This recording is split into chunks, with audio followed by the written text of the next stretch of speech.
Pues nuevamente muy buenas tardes, noches o buenos días dependiendo del momento en que escuchen esta predicación. El tema que vamos a tratar es en Cristo. ¿Cuál es nuestra realidad en Cristo? Y la verdad es que nuestra realidad en Cristo se manifiesta de muchas formas y todas ellas son lo mejor que nos puede suceder.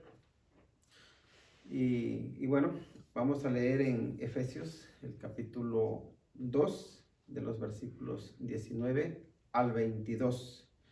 Dice la palabra de Dios en Efesios capítulo 2, versículos del 19 al 22. Así que ya no sois extranjeros ni advenedizos, sino ciudadanos de los santos y miembros de la familia de Dios, edificados sobre el fundamento de los apóstoles y profetas, siendo la principal piedra del ángulo Jesucristo mismo, en quien todo el edificio, bien coordinado, va creciendo para ser un templo santo en el Señor, en quien vosotros también sois juntamente edificados para morada de Dios en el Espíritu. Vamos a orar. Nos presentamos delante de tu presencia, nuestro buen Dios, llenos de gratitud por este día que nos has regalado. Y Padre, también, pues, un día como hoy, pues, celebramos el hecho de que en ti hay libertad, más allá de celebraciones que pueda tener este país o dentro de poco también otros países. Señor, te rogamos porque podamos vivir como lo que somos en ti, como libres. Y Padre, también te pedimos porque tú nos des discernimiento, que nos permitas que al meditar en tu palabra aprendamos de ella, que seamos de los que oyen y ponen por obra, y también que seamos de los que oyen, analizan y retienen lo bueno. Padre, por favor, ayúdanos a despojarnos de todo lo malo y a llenarnos de ti, a llenarnos de tu palabra, de tu amor, de tu presencia. Pues te lo pedimos en el nombre de nuestro Señor Jesucristo. Amén. Pues en Cristo hay muchas realidades que ya son parte nuestra. Y una de ellas es que ya no somos extranjeros. Dice el apóstol Pablo aquí escribiendo a los Efesios, así que ya no sois extranjeros ni advenedizos, sino conciudadanos de los santos y miembros de la familia de Dios. Y si queremos personalizar es lo que está diciendo aquí el apóstol Pablo, lo que está diciendo es tú ya no eres extranjero. Y se lo está diciendo a personas que entienden lo que es vivir como extranjeros, que entienden ser, aunque suene mal, una raza dominada, porque hay un imperio que los tiene dominados. Y el apóstol Pablo a los Efesios les dice que ya no son extranjeros. Y digo, ¿se podría aplicar eso a nosotros? ¿Se podría decir de nosotros que ya no somos extranjeros? Y yo creo que sí, pero solamente en un sentido. En el sentido de que ahora somos ciudadanos, pero somos ciudadanos del cielo. Hay muchos ejemplos que podemos citar respecto a la importancia de uno sentirse ciudadano de algún lugar, de algún país. Por ejemplo, vivimos aquí hoy por hoy en Estados Unidos y hay mucha gente que anhela la ciudadanía americana. Sin ir muy lejos, hace poco pues escuchaba una entrevista que le hicieron al familiar de un fallecido y le preguntaron para escribir en la esquela algo respecto a la persona que falleció. Le dijeron, bueno, ¿cuál era uno de sus sueños? Y el familiar respondió, pues uno de sus sueños era obtener la ciudadanía americana o la nacionalidad americana. Y claro, cuando leo esto, pues por un lado, lo primero que me viene a la mente es ya no la necesita. Esa ciudadanía que anhelaba o que soñaba conseguir, ya una vez que fallecemos, no sirve para nada. Pero también, pues, en mi caso, estuve viviendo unos cuantos años en España y bueno, llegó el momento en que me nacionalicé allí, que obtuve la ciudadanía de allí. Y recuerdo que cuando Pues fui y firmé los documentos que había que firmar y ya, me dijeron, ya tienes la ciudadanía de aquí. Y la verdad es que en mí no cambió nada, yo me seguí sintiendo igual, me sentía extranjero. Luego llego a Estados Unidos y me sigo sintiendo extranjero. Pero lo más triste del caso es que llego a México y me siento extranjero. Entonces yo no me siento que sea ciudadano de ningún país. Pero aquí la afirmación que el apóstol Pablo hace es esta. Dice, tú ya no eres extranjero, tú eres ciudadano. Y eso es algo que a mí, ya desde hace muchos años, me resuenan estas palabras. Cuando nos dice la palabra de Dios que somos ciudadanos del cielo cuando estamos en Cristo Jesús. Y realmente esa es la ciudadanía o la nacionalidad que importa. ¿Eres ciudadano del cielo, sí o no? Si eres ciudadano del cielo, tienes unos privilegios como ciudadano.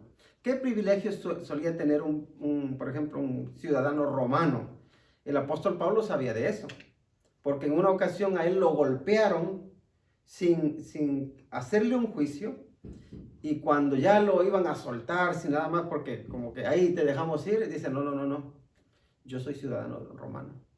Y entonces ya tuvieron que pedirle disculpas, porque él hizo valer sus derechos como ciudadano. También tenemos otros privilegios, por ejemplo, en la ciudadanía, aunque uno se sienta extranjero o no,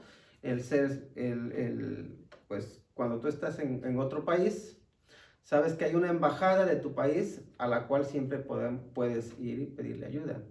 Hay un consulado donde incluso uno puede tener esta representación legal. Uno, a veces cuando hay catástrofe, tu país lo que hace es repatriarte. Y de hecho ese es uno de los privilegios que más me gustan de tener una ciudadanía, que te repatrien. Que sucede algo, que te enfermaste, que eres víctima de una catástrofe y que tu país ponga un vuelo, un avión y que diga, este es mi ciudadano, me lo traigo para acá. Porque eso es lo que va a hacer Dios con nosotros. El Señor, cuando nos venga la catástrofe a nuestra vida, aquí en estos países, en cualquier país donde vivamos como extranjeros, porque eso es lo que somos, la palabra de Dios nos dice que en esta tierra somos peregrinos y extranjeros. Y cuidado, no nos creamos mejores que otros porque tengo la ciudadanía o la nacionalidad de tal país, ya sea de Inglaterra, ya sea de Estados Unidos, ya sea de la Unión Europea, ya sea de Japón, de donde sea. No somos más que los demás. De hecho, todos creo que aquí en esta tierra nos debemos sentir como extranjeros. Porque si somos extranjeros de aquí y ciudadanos del cielo, llegará el momento en que cuando venga la catástrofe a nuestra vida, cuando perdamos nuestra vida, Dios nos va a repatriar, nos va a tomar y nos va a decir, ven aquí mi ciudadano, y ya viviremos ahí por la eternidad. Así que esa es nuestra realidad en Cristo. También nos dice que no somos ni extranjeros ni advenedizos. Y la palabra advenedizo es una palabra que no se emplea mucho, pero si queremos aclarar lo que significa, viene del griego paraikos, que significa que aquí está tu casa y hay alguien que llega y vive a tu lado, pero solamente por un tiempo. Es como alguien que vino a vivir por un espacio de tiempo, pero no tiene los derechos que tú tienes como ciudadano. Es decir, sí tiene derechos ahí en ese país donde está, pero son derechos limitados. Y si queremos aclararlo un poco, sabemos que aquí Estados Unidos otorga dos tipos de visados. El visado de no inmigrante y el visado de inmigrante. Entonces, para las personas que tienen el visado de no inmigrante, nada más están ahí, no son considerados como residentes, en el sentido que le dan al término de la residencia, que le dicen residencia permanente. Entonces, están aquí solamente por un tiempo, pero saben que no tienen los derechos. que están nada más como invitados. Esa es la palabra, invitados. Y luego están los que sí tienen el visado de inmigrantes, que tienen algunos derechos, pero no tienen los derechos que tiene un ciudadano. Entonces, el advenedizo es aquel que tiene ciertos derechos, pero no tiene los derechos de un ciudadano de ese país. Y eso es lo que está diciendo el apóstol Pablo. Ustedes ya no son ni extranjeros, que no tienen ningún derecho, ni tampoco son advenedizos, que tienen ciertos derechos. Ustedes tienen todos los derechos, porque ustedes son ciudadanos del cielo. Eso es lo que está diciendo. Todos los derechos que el Señor Jesucristo compró, consiguió, para otorgártelos, los recibes cuando estás en Cristo Jesús. Así que esa es una realidad. La otra realidad es que ahora eres conciudadano de los santos. Y cuando hablamos de los santos, yo sé que por nuestro trasfondo tendemos a pensar en las imágenes de estos hombres y mujeres a los cuales tenemos en alta estima y decimos, ellos son los santos. Pero no, cuando está aquí la Biblia nos habla de santos, nos está hablando de aquellas personas a las cuales Dios ha rescatado, no porque ellos fueran tan buenos o porque fueran tan malos, sino porque Dios es bueno y los justifica, los salva, los rescata, los perdona, los limpia y les da un lugar especial.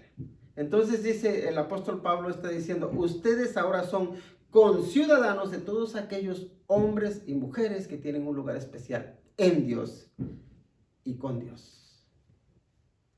Así que esa es nuestra realidad.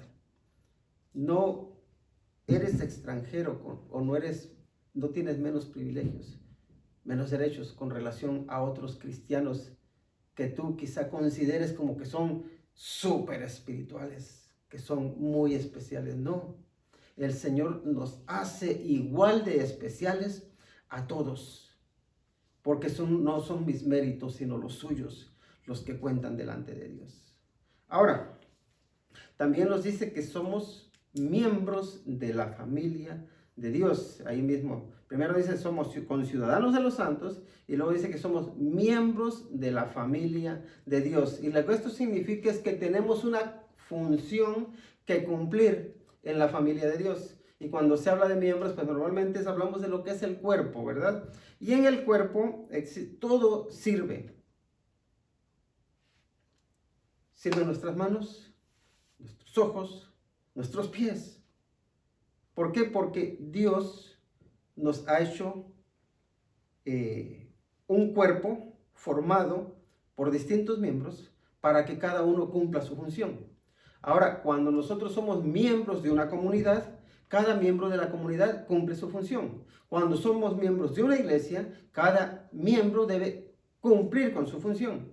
Cuando somos miembros de la familia de Dios, significa que tienes un lugar especial, tienes una responsabilidad especial que Dios ha diseñado especialmente para ti, que Dios ha diseñado especialmente para cada uno de nosotros. Y eso es lo que nos dice en el versículo 10 del capítulo 2 que ya estuvimos viendo la semana pasada. Dice, porque somos hechura suya, creados en Cristo Jesús para buenas obras, las cuales Dios preparó de antemano para que anduviésemos en ellas. Entonces la idea es esta.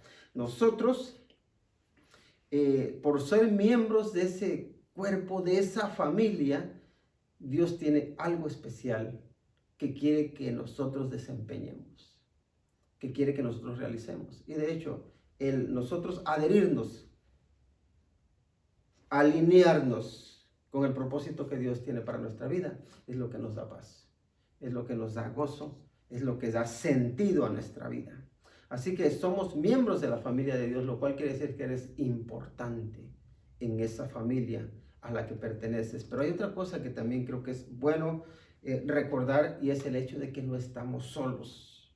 Una de las estrategias que tiene el diablo para desanimar, para destruir, es hacerte sentir aislado, sentirte que no le importas a nadie, que no vales nada, ay, pobre de mí.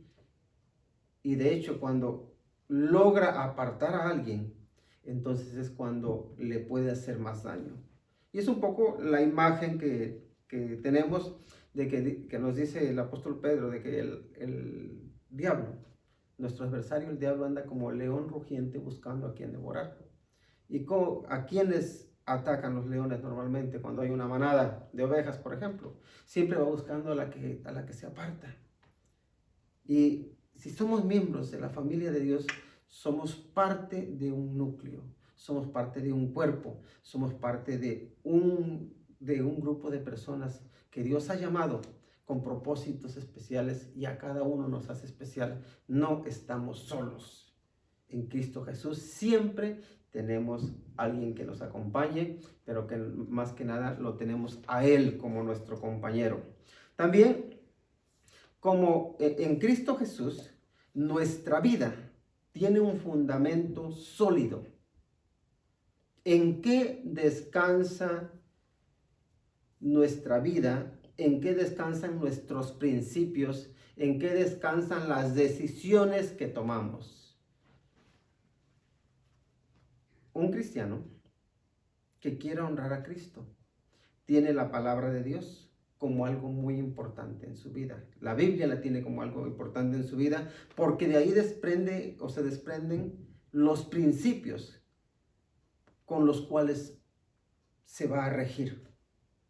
Y aquí lo que el apóstol Pablo nos está diciendo es que dice que somos edificados sobre el fundamento de los apóstoles y profetas. Así que, ¿por qué menciona aquí a los apóstoles y profetas? Y una de las cosas que creo que es importante destacar es, por un lado, que el Señor Jesucristo, no creamos que solamente dejó la responsabilidad o en su lugar al apóstol Pedro, como algunos quieren argumentar, o parece que tiene un lugar más importante. El Señor Jesucristo tiene algunos discípulos que son fieles, que les transmite su enseñanza, y luego también les encomienda, les da lo que llamamos como, lo que conocemos como la gran comisión, que vayan a todo el mundo, que compartan las buenas nuevas de salvación y que les enseñen todo lo que Él les enseñó, todo lo que Él mandó. De manera que los apóstoles fueron enseñados, instruidos por el Señor Jesucristo, y luego fueron comisionados. Y la enseñanza de las iglesias debe descansar en esa instrucción que los apóstoles recibieron del mismo Señor Jesucristo. Pero no solamente los apóstoles, porque los apóstoles sabemos que vivieron y sus escritos, sus enseñanzas, sus vivencias, las recibieron durante el tiempo del Señor Jesucristo y después del Señor Jesucristo. Pero antes de eso, Dios ya había hablado. ¿Cómo había hablado? Por medio de los profetas. ¿Y cómo es que el Señor Jesucristo respalda o reconoce la enseñanza de los profetas? Pues porque Él en su ministerio, cuando enseña, habla de ellos, los cita, los reconoce. Reconoce que Dios habló por medio de ellos. De manera que nuestro fundamento descansa en Cristo Jesús. ¿Por qué? Porque el Señor Jesucristo es el que autoriza a los profetas del Antiguo Testamento y a los apóstoles en el Nuevo Testamento. Y por eso aquí el apóstol Pablo dice que nuestra vida descansa ¿en qué? En el fundamento de los apóstoles y de los profetas. Y cuando se habla de los profetas, normalmente se está haciendo alusión a lo que es el Antiguo Testamento. Ahora bien, no se nos debe olvidar que la piedra angular sobre la cual descansa la iglesia, la piedra angular sobre quien debe descansar nuestra vida, es el Señor Jesucristo.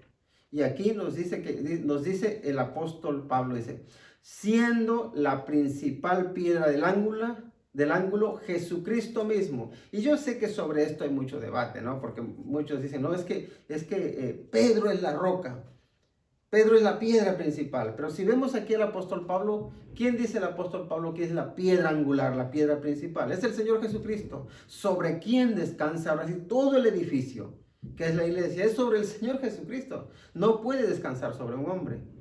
De hecho, podemos citar también al mismo apóstol Pedro. ¿Qué entendió él? Que sobre quién descansaba la iglesia. Él mismo dice que es el Señor Jesucristo, que la roca es Cristo Jesús. Así que siempre que estemos en Cristo, nuestra vida descansará en Él. Y de hecho, en nadie más debe ni puede depender nuestra vida. ¿Por qué? Porque todo hombre falla, solo Cristo no falla. Así que en Cristo Jesús tenemos un fundamento sólido. Estas son las enseñanzas de los profetas y los apóstoles, pero también es sobre todo la enseñanza de Cristo Jesús. Él es el que autoriza lo que debemos recibir y lo que debemos desechar. Ahora, también ya luego nos habla acerca de lo que es el crecimiento. Dice en el versículo 21, en quien todo el edificio, es decir, en el Señor Jesucristo, que es la piedra del ángulo, la principal piedra del ángulo, dice, en quien todo el edificio, bien coordinado, va creciendo para ser un templo santo en el Señor. Y sabemos que la iglesia en Cristo crece. La iglesia fuera de Cristo destruye y se destruye. Cuando la iglesia empieza a alinearse con movimientos políticos, cuando la iglesia empieza a dejar a un lado los principios que la palabra del Señor nos enseña, cuando empieza a convertirse en un club social, cuando empieza a centrarse más en la administración de lo material y deja a un lado la responsabilidad de enseñar la palabra de Dios, cuando deja a un lado al mismo Señor Jesucristo, la iglesia se convierte en destructiva. Se estanca o incluso se muere. Pero cuando la iglesia está en Cristo, cuando la iglesia está siguiendo ahora sí a su maestro, que es el Señor Jesucristo, entonces la iglesia crece, la iglesia se multiplica, se desarrolla,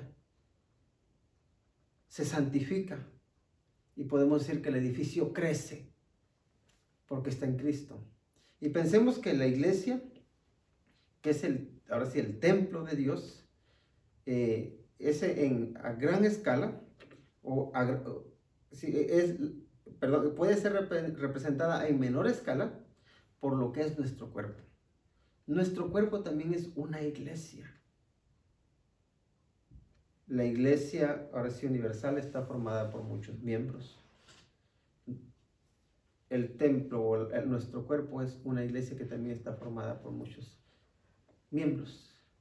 El Espíritu Santo, cuando está la iglesia en Cristo, es el que guía a la iglesia. Y el Espíritu Santo, cuando nuestra vida está en Cristo, es el que nos guía, es el que nos dirige. Nuestro cuerpo también debe crecer en santidad y será morada del Espíritu Santo y será guiado por el Espíritu Santo, será llenado por el Espíritu Santo. Entonces ahí tenemos esa obra que podemos decir que es colectiva de Dios, esa obra colectiva que Dios hace en toda su iglesia, pero también está esa obra individual que Dios hace en nosotros que somos iglesia como personas.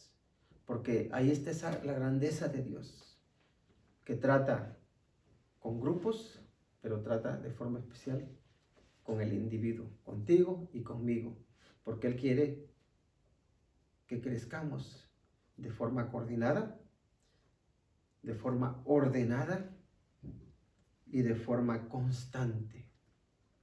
Luego también nos dice que en Cristo somos edificados para ser morada de Dios. Miren lo que nos dice ahí en el versículo 22.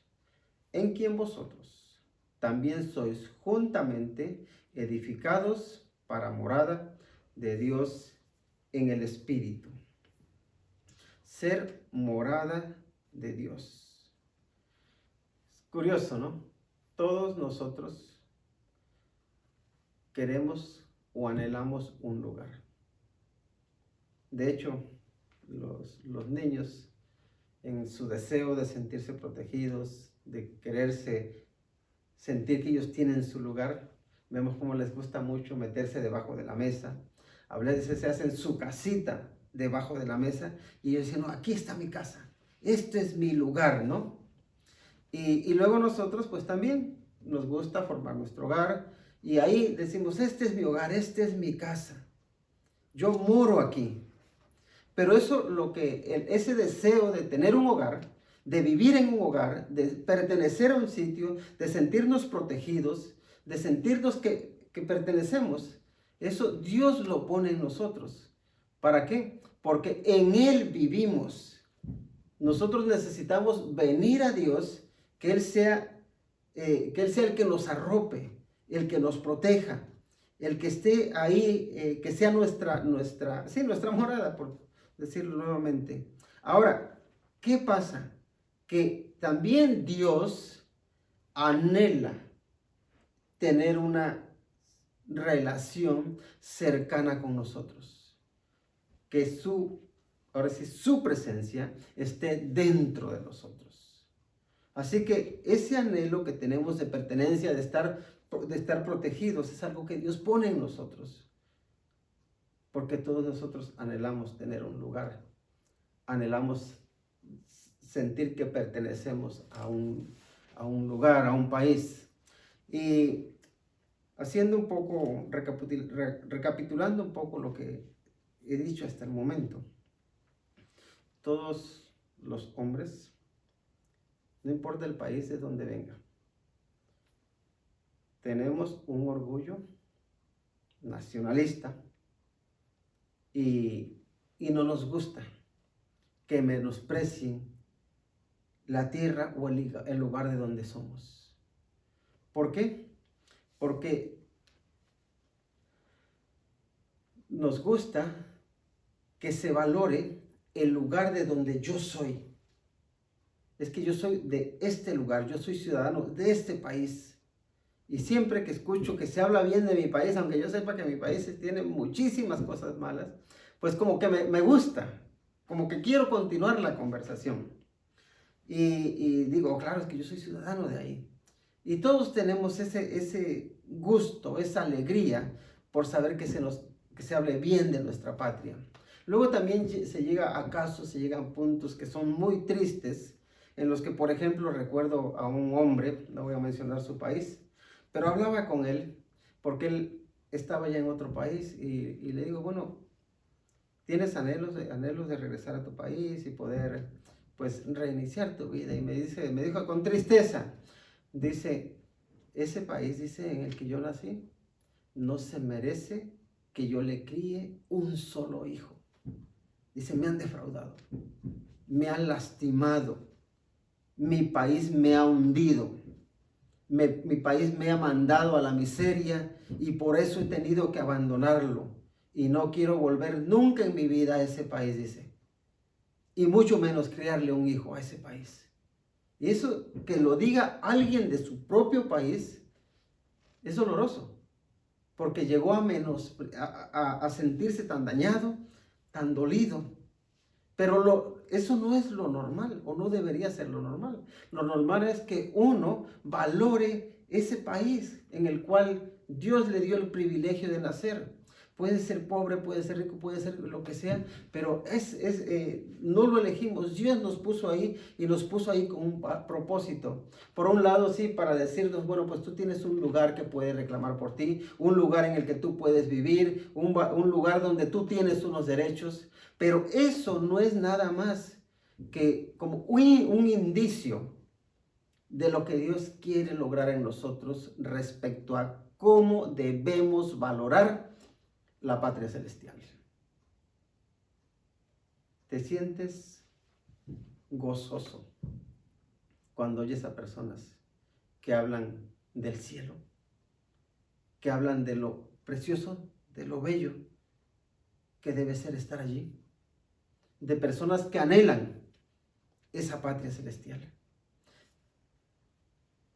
Cuando vemos en la epístola a los Hebreos a una multitud de hombres y mujeres que dejaron su tierra, que dejaron a sus familiares, dejaron sus posesiones y se fueron a vivir a un lugar, se fueron a vivir a una tierra desconocida, donde sufrieron escasez, donde sufrieron el sentirse que eran extranjeros.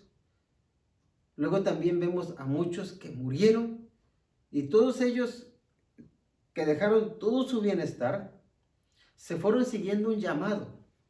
El llamado que Dios les había hecho para que formasen parte de una ciudad, de una familia, de una ciudadanía, de una nación, de una patria celestial. Y todos ellos miraban hacia esa patria celestial con anhelo, con esperanza, con gozo. Y murieron como viéndola, como extendiendo sus manos y diciendo: anhelo estar allí, anhelo esa patria celestial.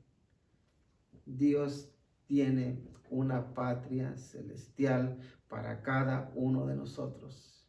Nos ha hecho sus ciudadanos. Somos ciudadanos del cielo, y entiendo que todavía no lleguemos a valorar lo precioso que será, pero cada uno de nosotros tiene recuerdos de su infancia que atesora en su corazón, y uno de alguna manera anhela volver a vivirlos, o volver a ese lugar donde vivió, donde tiene esos recuerdos tan bonitos, ahí donde es su patria. Ahora, creo que hay otros anhelos que nosotros podemos cultivar, que nosotros podemos crear. Y son, por ejemplo, cuando uno tiene sus primeras, ahora sí, vamos a decir, su experiencia personal con Cristo Jesús, cuando uno reconoce que es pecador, cuando uno le pide perdón, cuando uno le pide que venga a su vida, que le ilumine, y cuando la palabra de Dios, que era aburrida, que decías, no la entiendo, me duerme, y llega un momento en que parece que te ilumina el entendimiento, que hace que brillen tus ojos, que se aclare tu corazón, que tu alma se regocije, que haya un cambio en ti. Ese es un momento precioso. Cuando sientes que Dios te está hablando, son momentos, memorias que uno va creando, que espero que cada uno de nosotros anhele volver a tener. La presencia de Dios en nuestra vida es algo, es una memoria que debemos atesorar siempre, porque habrá un momento en que nosotros estaremos ante la presencia de Dios, en ese lugar, en esa ciudad, en esa patria que Él tiene preparada para nosotros. Ya no somos extranjeros ni advenedizos, somos ciudadanos del cielo. Eres conciudadano de los santos. No eres más ni menos. Eres especial. Eres uno más de los hombres y mujeres que Dios ha rescatado, que les ha dado un lugar. Eres miembro de una familia espiritual, comprada, salvada, rescatada por la sangre de Cristo Jesús. Tienes una base firme que te puede sostener cuando enfrentes las tormentas. Y esa base firme es la roca, Cristo Jesús. Tienes una vida por delante. Tienes unas metas eternas. Tienes una posibilidad de crecer en tu fe, en tu relación con Dios, como persona, como hijo, como padre, como esposo, como esposa, pero sobre todo como cristiano, para agradar a Dios. Porque en Cristo podemos crecer coordinadamente, ordenadamente. Y también en Cristo somos morada de Dios en el Espíritu. El Espíritu Santo nos anhela, desea guiar nuestra vida. No permitamos que sea nuestra carne la que la guíe. Y cuando hablo de que nuestra carne me refiero a aquellos deseos que se oponen a Dios. Así que en Cristo eres morada, eres templo del Espíritu Santo. Que tu templo le agrade, que tu templo le sirva. Es decir, tu cuerpo, tu vida. Que nuestra vida le honre y le glorifique, que nuestra mente le busque, que nuestra meditación sea constantemente en Él y que podamos en Cristo vivir disfrutando de los privilegios que teníamos en Dios, siendo responsables con las responsabilidades que Él nos ha dado. Que Dios les bendiga. Vamos a orar. Te agradecemos, Señor, porque por tu misericordia nos has llamado desde muchas naciones para ser parte de tu pueblo, para ser ciudadanos del cielo. Señor, tú nos dices que ya no somos extranjeros y lo creemos y lo aceptamos. Pero, Señor, ayúdanos a vivir como ciudadanos del cielo y a vivir como extranjeros en esta tierra. Que no nos dejemos engañar por el brillo que deslumbra y que seamos guiados por la luz de tu palabra que alumbra. Que seamos guiados por tu Espíritu Santo. Te lo rogamos en el nombre de Cristo Jesús. Amén.